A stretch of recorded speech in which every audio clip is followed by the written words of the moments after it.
إرضاء الناس غاية لا تدرك. ما حكيت لكم مرة قصة جحا وولده؟ كان راكبا على الحمار وولده يمشي إلى جنبه.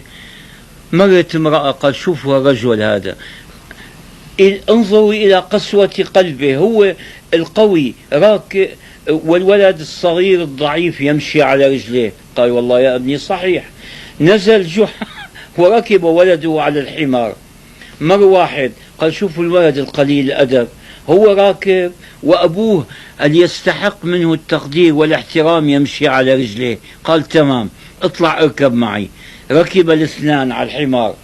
مر واحد قال شوفوا هدول لك ما عندهم رحمة بالحيوانات، يرهقان الحمار، بيركبوا اثنين على ظهر الحمار، يركب واحد ويمشي واحد.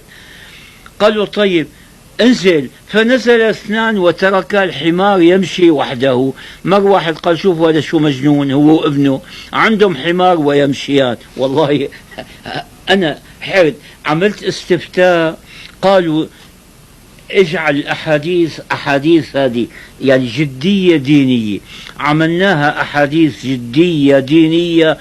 قال جاء من يقول لي أن الناس ملوا من الجد، يريدون شيئا آخر، يعني شيئا طريفا، فماذا أصنع؟ ما أدري.